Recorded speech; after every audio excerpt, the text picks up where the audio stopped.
Entonces vamos a hablar de las distribuciones continuas típicas y entonces vamos a iniciar hablando de la distribución continua uniforme, ¿sí? Ahí ustedes me escuchan bien. Voy a subirle un poquito el micrófono. Entonces, la distribución... bueno, no hablemos... Bueno, la distribución continua uniforme la vamos a pasar muy rápido porque ya incluso habíamos hecho ejemplos. La distribución continua uniforme es aquella que es constante en un intervalo del eje horizontal, pues es constante. Entonces, sencillamente, pues la altura, acuérdense que se debe cumplir que la integral en todo el rango de menos infinito a infinito, pues debe ser 1, ¿cierto? Para todas las funciones de distribuciones de probabilidad se debe cumplir esa condición. Entonces, quiere decir que el área bajo la curva debe ser 1. Entonces, en este caso, como es una constante, entonces el área bajo la curva sería este rectángulo, y si entonces X toma valores entre A y B, pues entonces la altura tiene que ser pues 1 sobre B menos A, ¿cierto? Para que al hacer la altura, la diferencia, digamos, B menos A por 1 sobre B menos A, que es la altura, o sea, base por altura, pues me dé el área, que es 1, ¿sí? Entonces, por eso es que esta altura es 1 sobre B menos A. Y pues es muy fácil de manejar. Bueno, la media sería A más B sobre 2, y la varianza es B menos A al cuadrado sobre 12. Eso es de los cálculos que se hacen. Ya sabemos cómo sacar la media de una variable, de una función de distribución de probabilidad, ¿cierto? Que es X, la integral de X por F de X. Bueno, y acá, pues, un ejemplo muy similar a uno que ya habíamos visto, que es, pues, sencillamente, si nos dicen, por ejemplo, probabilidad entre tal y tal valor, pues sería integral entre esos dos valores. En este caso es entre 5 y 10, entonces probabilidad entre 5 y 10 sería integral entre 5 y 10 de, en este caso, la función es una constante que es 0,05. Entonces, pues es integrar, entonces me daría 0,05x entre 5 y 10, y eso me daría este valor, 0,25. La medida reemplazamos allí en la fórmula, es A más B sobre 2, entonces sería 0 a 20, porque en este caso la X vale X, el rango total de X estaría entre 0 y 20. Y la varianza sería B menos A, según esta fórmula, B menos A al cuadrado sobre 12. Te daría esto, 33.33. No me detengo mucho en esto porque es sencillamente la integral de una constante, y pues eso es muy sencillo de hacer. Y pues incluso hemos hecho un ejemplo cuando recién empezamos a ver las variables aleatorias, hemos hecho un ejemplo muy similar. Me quiero enfocar en esta distribución que se llama la distribución normal, ¿sí? Que es importante que la veamos. La distribución normal es bastante utilizada porque existe un teorema que se llama el teorema del límite central, que dice lo siguiente, dice que cuando se toman un número de muestras relativamente alto, si hacemos el histograma de esas muestras, de esos datos que hemos tomado, la forma aproximada de ese histograma va a ser la de una distribución normal, ¿sí? Cuando el número de muestras es grande. ¿Qué significa número de muestras grande? En términos prácticos sería, digamos, más de 30 muestras. Aproximadamente se tiene ese límite, que sería como de 30 muestras o más bien. Entonces, cuando ya hay 30 muestras o más, pues ya podemos decir que se podría hacer una aproximación de ese histograma a una distribución normal. Esta distribución fue desarrollada inicialmente por De Moivre en 1733, pero se perdió su trabajo y 100 años después Gauss hizo el mismo desarrollo y se le dio crédito a Gauss. Entonces, por esa razón es que se conoce también la distribución normal como distribución gaussiana. Distribución gaussiana. También se le conoce como la campana de Gauss. Entonces, por lo que tiene una forma de campana, ya la vamos a ver. Bueno, la expresión para calcular la probabilidad con esta distribución normal es esta que tenemos aquí, que es 1 sobre la raíz de 2pi por, en este caso, este sigma es la desviación estándar y está por fuera del radical, ¿sí? Y por e a la menos x menos mu, vamos a ver que es la media de la distribución. Esto elevado al cuadrado sobre 2 por sigma cuadrado. Sigma cuadrado sería la varianza, ¿sí? Entonces, esta formulita que se ve un tanto enredada, vamos a ver que pues ahí son maneras de manejarla de tal manera que no se nos enrede tanto. La distribución normal entonces va a tener una media que es mu, ¿sí? Este mu es la media, y la varianza que es sigma cuadrado, que es esta que está aquí en el exponente, ¿sí? En el denominador del exponente, y entonces aquí también tendríamos la desviación estándar, que es la raíz cuadrada de esta varianza, ¿sí? Bueno, entonces, como les decía, la distribución normal tiene una forma de campana. Entonces, como pueden ver, aquí tenemos varias distribuciones normales. Y entonces vamos a ver el efecto que tiene tener diferente media y tener diferente varianza, ¿sí? Entonces, la idea es, por ejemplo, si tenemos una media de 5, o sea, el mu en esta fórmula vale 5, ¿sí? Este mu vale 5. Entonces, quiere decir que la parte más alta de esa campana va a estar en 5, ¿cierto? En x igual a 5.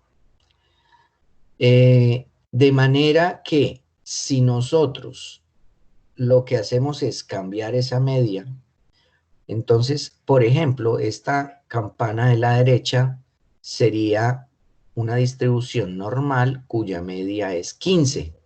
O sea, digamos, tiene la misma varianza 1, y entonces lo que hicimos fue cambiarle la media. Entonces, eso lo que hace es desplazar esta campana, la desplaza hacia la derecha hasta x igual a 15. Entonces ahí se ubicaría el punto más alto de la campana, que es donde está la media. Bueno, y otro parámetro que me cambia, digamos, la forma de la distribución de la campana sería la varianza. Entonces, en este ejemplo de la izquierda vemos dos distribuciones normales con la misma media, o sea, el punto más alto está en el mismo valor, x igual a 5, pero la varianza es diferente. Entonces, acá tenemos la montañita que es más alta, tendría una varianza 1, y la montañita que es más bajita tendría una varianza 4. ¿Por qué se pone más bajita la montaña? Como pueden ver, al ponerse más bajita, también se pone más ancha, ¿sí? O sea, esa campana queda más bajita, pero más ancha. La razón es que, acuérdense que siempre el área bajo la curva total, digamos, recorriendo todas las X, debería ser 1. Entonces, claro, si le bajamos a la, perdón, si le aumentamos a la varianza, o sea, la hacemos más ancha, entonces la altura en el punto más alto pues va a ser más bajita, ¿cierto? Que cuando tenemos una varianza menor. O sea, la varianza hace que la campana sea más ancha, pero más bajita. O sea, si se aumenta la varianza, la campana se pone más ancha y más bajita. Si disminuimos la varianza, entonces la campana se va a hacer más estrecha y más alta, debido a que el área bajo la curva pues siempre tiene que ser 1. ¿Ya? Entonces, ahí tenemos el efecto de la varianza, que es en el hacer que sea más ancha o más estrecha la campana, y el efecto de la media, que lo que hace es desplazar sobre el eje X la campana. ¿Sí? Bien, entonces, como cualquier otra función de distribución de probabilidad, pues si queremos hallar una probabilidad, por ejemplo, en este caso, la probabilidad de X mayor que 13, ¿sí? En este ejemplo que tenemos aquí. Entonces, en este caso, esta distribución de probabilidad tiene una media de 10, ¿sí? Una media de 10 y una varianza, en este caso, de 4. ¿Sí? Eso es lo que dice acá en el ejemplo. Media de 10, varianza de 4. Y nos preguntan, ¿cuál es la probabilidad de que una medición exceda 13? El valor 13.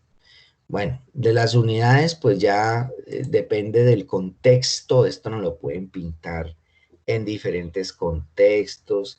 Esto puede ser con mediciones de tiempos, puede ser, aquí en este ejemplo, esto es una medición de corriente, pueden ser mediciones de cualquier variable eh, continua, ¿sí? De cualquier variable continua. Entonces, pues ya el ejemplo, pues no lo pintan en un contexto, pero lo que debemos saber extraer es, si nos dicen es una distribución normal, pues mirar cuál es la media y cuál es la varianza. ¿Listo? Y ya con eso, y la pregunta que nos hagan, ¿cuál es la probabilidad de que una medición exceda 13? Entonces quiere decir, exceda quiere decir que sea mayor que.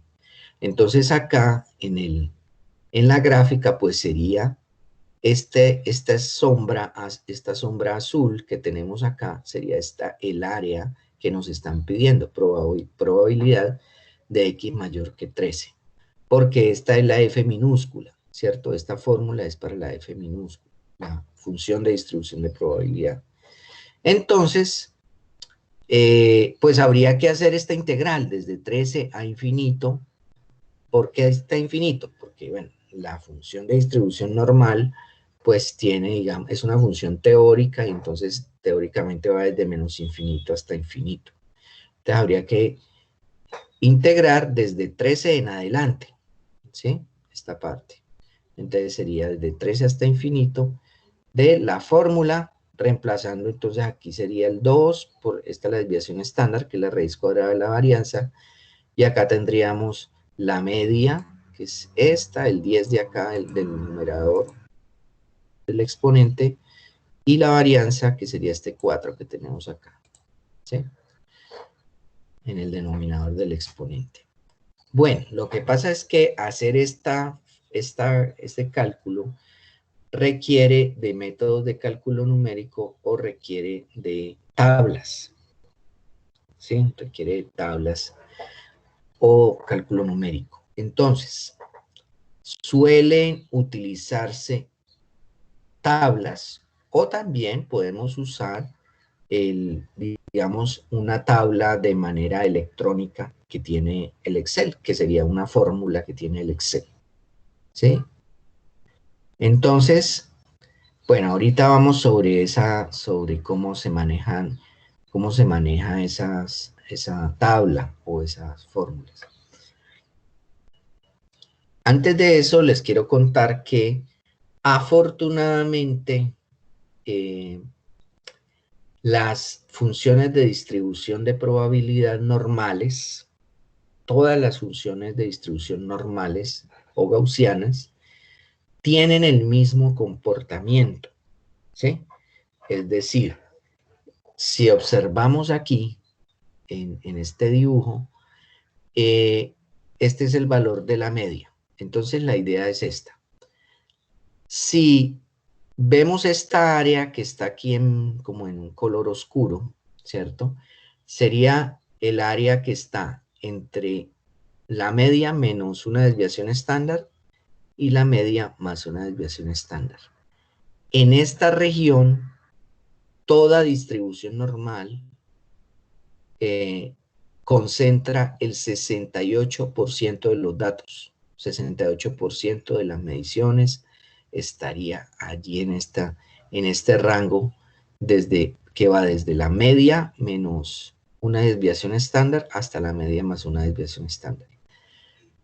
Si tomamos la región entre media menos dos desviaciones estándar y media más dos desviaciones estándar, en esta región que es más ancha, estaría el 95% de los datos.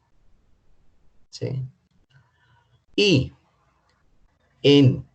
si tomamos la región de la media menos 3 desviaciones estándar hasta la media más 3 desviaciones estándar, estaría el 99.7% de los datos.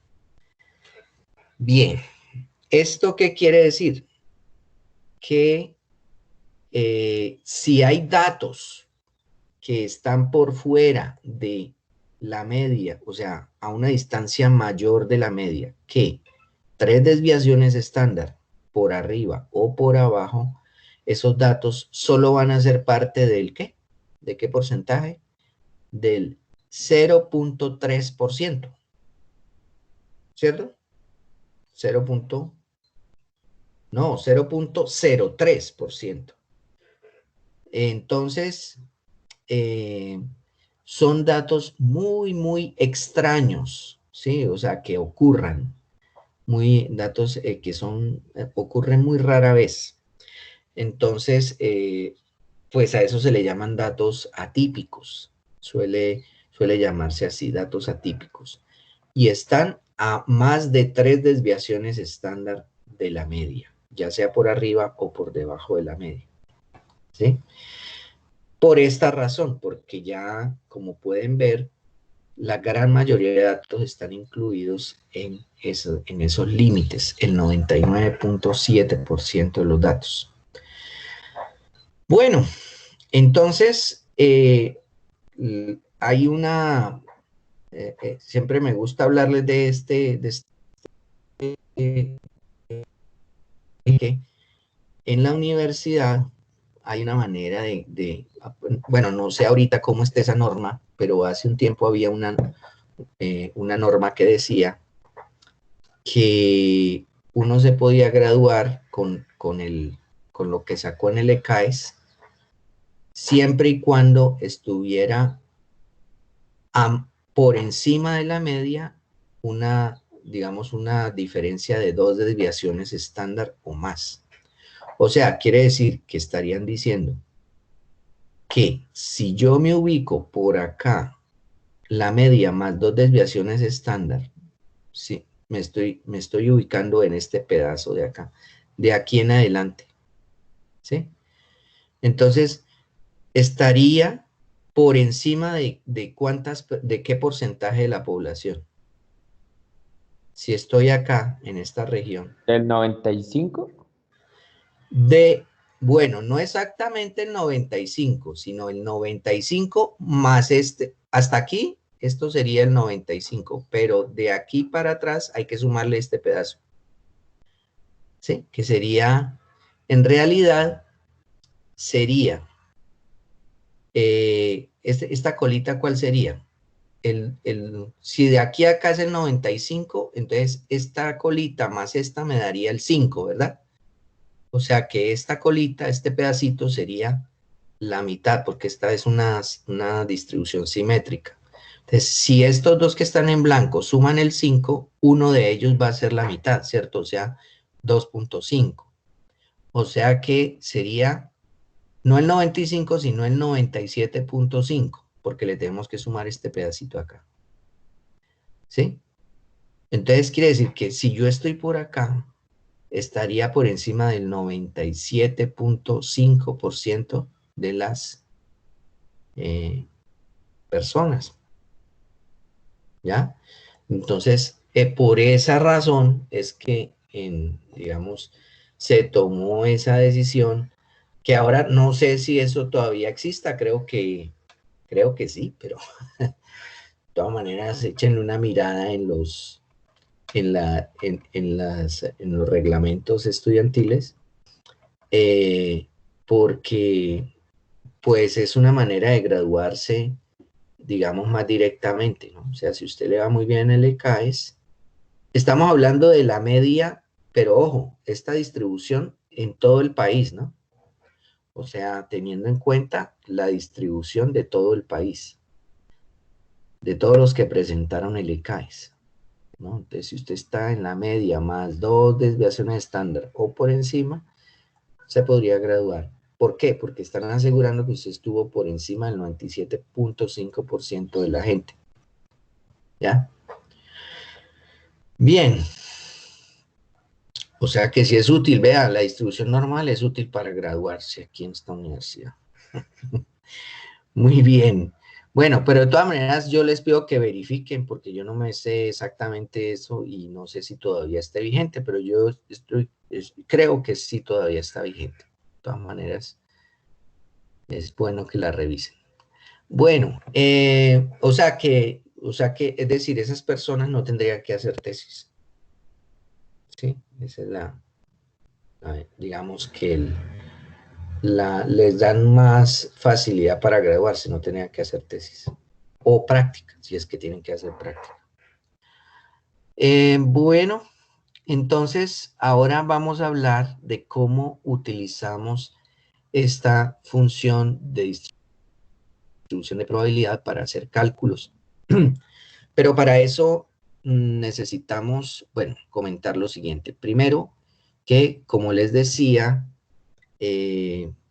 por lo general toca hacer un cálculo del área bajo la curva, como por ejemplo en este dibujo. Entonces, para facilitar las cosas, existen unas tablas que se llaman las tablas de la distribución normal. Entonces, esas tablas de la distribución normal son, digamos, algo como esto, que tendría, digamos, aquí, digamos, ¿cómo decirlo? Una descripción en esta columna, en la primera columna y en la primera fila.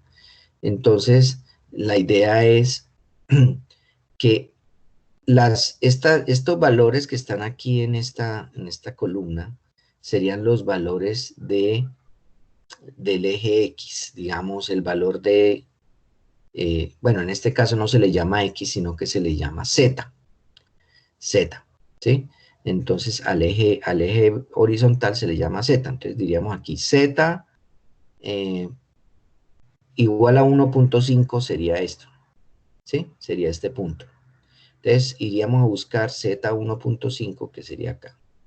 Ahora, dependiendo de digamos, este 1.5 serían valores con décimas, pero por lo general el Z, el valor de Z del eje horizontal, nos lo dan con centésimas también. ¿Sí? Los cálculos también suelen dar con centésimas. Entonces, y hasta con milésimas, pero esta aproximación solo va hasta las centésimas. Entonces, la idea es la siguiente. Si yo tengo 1.5, esta primera columna sería el 1.5 exacto. ¿Sí? Esta primera columna. ¿Qué es lo que encontramos aquí? Por ejemplo, este numerito que es intersección entre esta fila y esta columna. Entonces, esto sería, este numerito que tenemos aquí, sería el área bajo la curva desde menos infinito, o sea, desde acá, de menos infinito, hasta 1.5. Esta área bajo la curva sería 0.93, o sea, la integral desde menos infinito hasta 1.5 sería, ese valor me daría 0.93319. Si me hago acá, entonces ya estaríamos diciendo que esta es el área bajo la curva para z igual a 1.51, ¿sí? O sea, a este 1.5 le sumamos 0.01, y entonces eso daría 1.51, y este cruce de aquí sería el área bajo la curva para z, para la integral desde menos infinito hasta 1.51.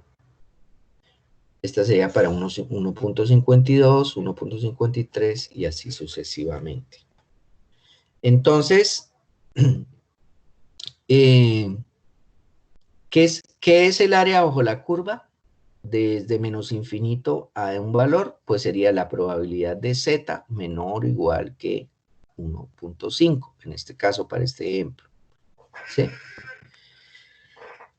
Bueno, resulta que la distribución, hay una distribución normal, digamos, que tiene media igual a 0 y varianza 1. Y a esa distribución normal con media 0 y varianza 1 se le llama variable aleatoria normal estándar. Y se le denota con la letra Z, por eso es que ahí abajo está la Z, ¿sí? Entonces, esta tiene una media 0, por eso ven que aquí el valor más alto está en Z igual a 0, ¿sí? Y tiene varianza 1. Entonces, estas tablas suelen encontrarse para la variable aleatoria normal estándar, ¿sí? Conocida como Z. Entonces, si yo me voy por acá, por ejemplo, a Google, yo busco aquí tabla de la distribución normal estándar, ¿sí? Y yo la busco acá, y entonces, si me voy aquí en imágenes, por ejemplo, entonces voy a encontrar cosas como esta. Por ejemplo, esta, a ver si se ve mejor ahí, a ver. Ahí ya se ve mejor. Entonces voy a encontrar, por ejemplo, esta, en donde podemos, no sé si ahí la ven bien. A ver si, pero aquí perdón, ahí me fui. A ver, le doy aquí. Guardar imagen como. Y bueno, pongamos la lista en descargas. Y tabla normal. Listo. Y entonces intentemos abrirla aquí. En descargas. Está la tabla normal. Acá está el tabla normal esta. A ver si la puedo ampliar. Que la vean mejor. Bueno, ahí no sé si la están viendo mejor. ¿Me están siguiendo? Sí. ¿Sí? Bueno. Entonces, la idea es la siguiente. Aquí, entonces yo tengo mi columna de las zetas, y aquí las centésimas de las zetas, y yo aquí entonces voy buscando el valor, por decir algo. Entonces me dicen, el valor de z es 0.83. Entonces, ¿cuál sería la integral? Desde menos infinito a 0.83. Entonces yo me vendría aquí 0.8 Este sería 0.80, 0.81, 0.82, 0.83. Entonces, la integral desde menos infinito a 0.83 sería de 0.7967. ¿Ya? Entonces, yo así calcularía esa integral, o sea, la probabilidad desde menos infinito hasta z. Ahora, también me pueden hacer preguntas al contrario. Me podrían decir, ¿cuál sería el z para una probabilidad de 0.9, por ejemplo? ¿Sí? 0.9.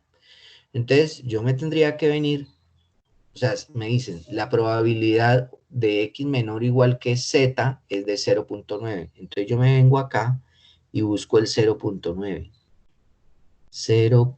Entonces, aquí hay dos, miren, 0.9015 y 0.8997.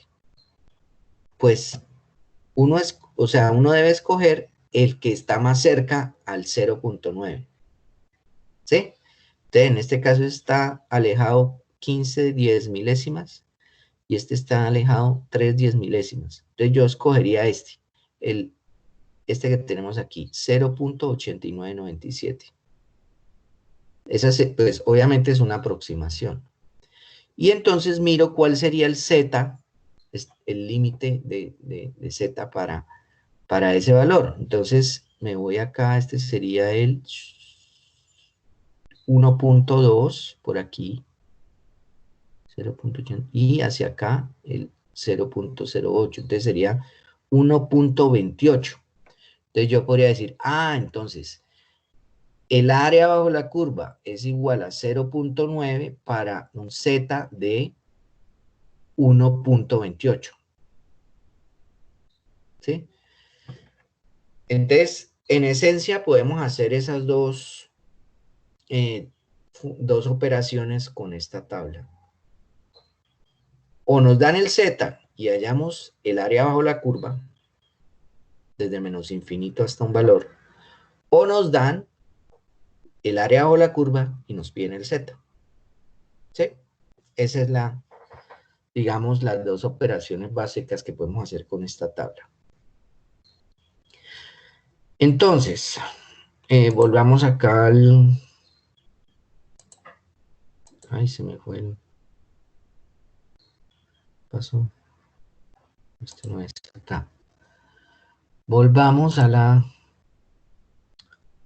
las diapositivas. Bien, entonces, ahora vamos a ver que, imagínense que,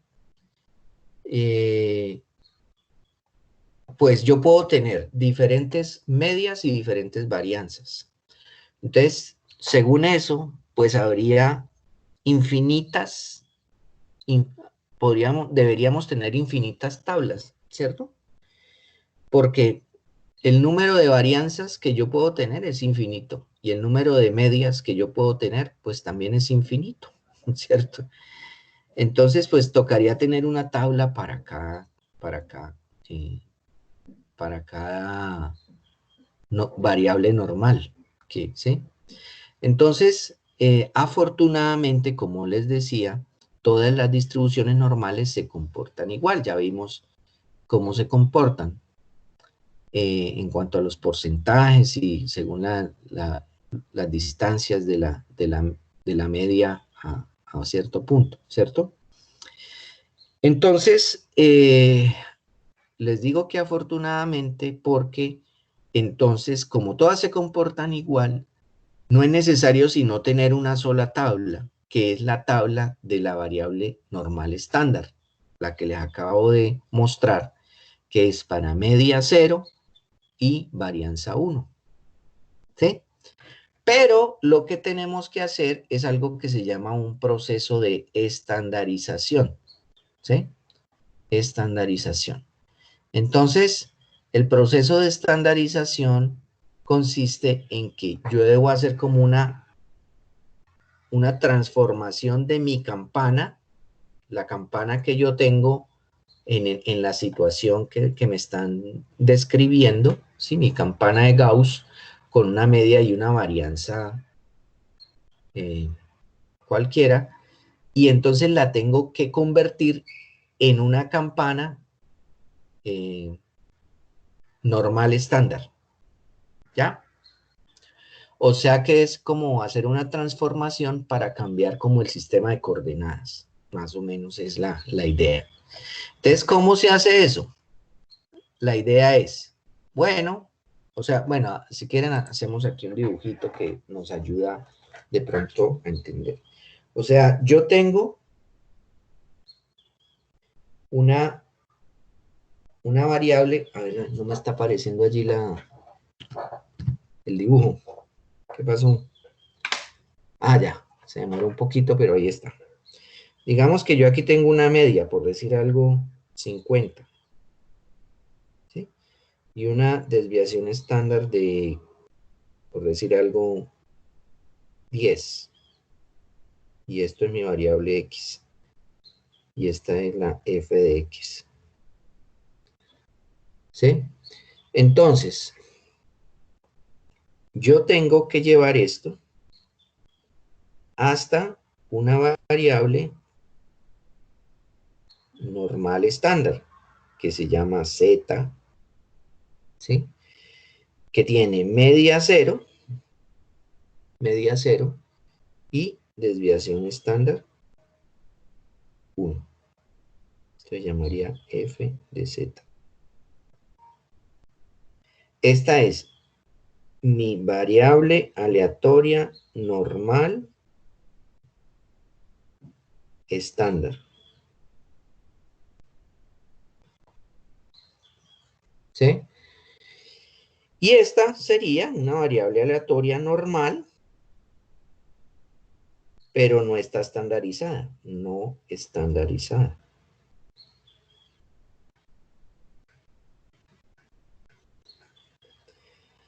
¿Ya? Entonces, yo tengo que coger perdón, esta f de x de acá, no la pondríamos aquí, sino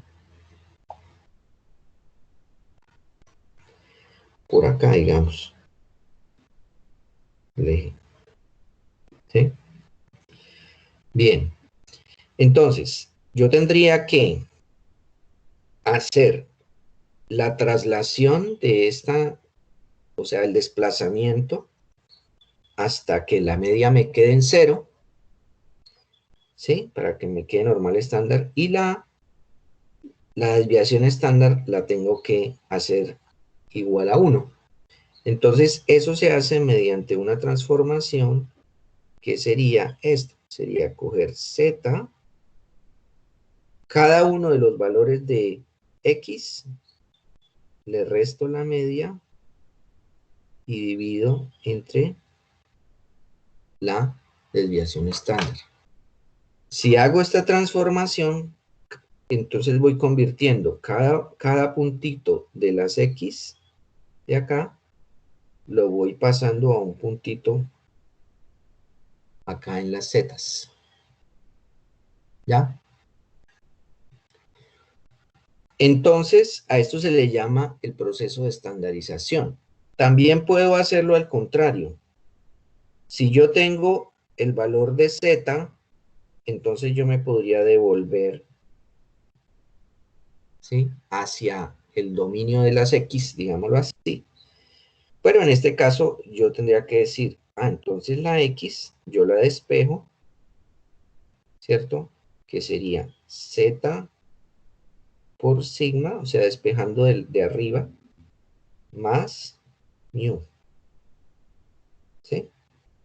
Esta sería la transformación para convertir del dominio de las z al dominio de las x. ¿Ya? Entonces, casi siempre a mí lo que me dan es esta situación, la de la izquierda. Casi siempre me dan esta situación de la izquierda. Entonces a mí me toca irme al dominio de la derecha para hacer los cálculos y luego devolverme al dominio de la izquierda para para dar la respuesta en términos de la X. ¿Sí? Esa es la idea. Vamos a ver entonces ejemplos de esto. Ahora, para hacer estos cálculos, entonces se aprovechan algunas propiedades de las funciones de distribución de probabilidad, como son estas que tenemos aquí. Sí, como por ejemplo, si a mí lo que me están preguntando es, por ejemplo, la probabilidad de X mayor que un valor, que es este primer caso de acá. ¿Sí?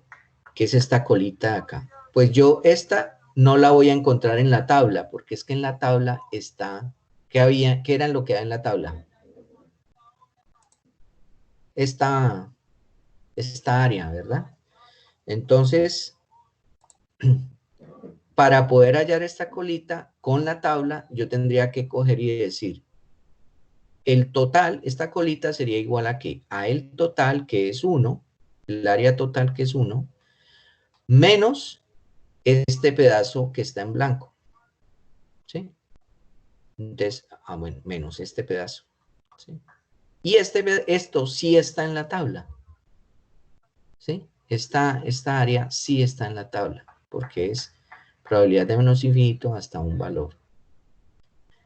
Entonces, esos son como situaciones típicas. Esto, por ejemplo, esto sí es lo normal, lo que está en la tabla. Si me dicen probabilidad de X menor o igual que tal cosa, no hay problema. Estos son propiedades que se aprovechan las propiedades de simetría de esta distribución para calcular más fácilmente con lo de la tabla. Por ejemplo, esta área no está en la tabla, pero yo sé que, por ejemplo, esto sería la probabilidad de z mayor que menos 1,37, ¿sí? Pero en la tabla sí está esta, que sería la probabilidad de z menor que 1,37. Como son simétricas, entonces yo sé que esta área va a ser igual a esta área. ¿Sí? Entonces lo único que hice fue cambiar el negativo por el positivo y hallo esta área. Pero esto es por las propiedades de simetría de esta función. Esto no se cumple para todas las funciones de probabilidad, solo para esta que tiene esa simetría. Y esta también es muy utilizada. Por ejemplo, me piden la probabilidad de que z esté entre dos valores. ¿Sí? Por ejemplo, entre menos 1,25 y 0,37. Entonces es esta área bajo la curva, que no está en la tabla, pero yo sí la puedo hallar de operaciones. Coger desde menos infinito hasta 0,37, que es, ¿sí? Todo esto, y restarle esta colita de acá, que sería desde menos infinito a menos 1,25. ¿Sí? Quitarle este pedacito. Entonces, si a este le quito este pedacito, voy a obtener el área que tenemos aquí. Y ambas, tanto esta como esta, están en la tabla. ¿Ya? Entonces, si nos da un valor de z que está por fuera de la tabla, entonces podríamos aproximar a que, por ejemplo, si es menor que el valor más bajito de la tabla, el valor negativo más bajito de la tabla, pues entonces podríamos aproximar a 0. ¿Sí? La probabilidad. Si es más alto que que el valor más alto de la tabla, entonces podríamos aproximar a 1. La integral, pues, desde menos infinito hasta este valor, pues sería 1, porque es prácticamente toda el área bajo la curva.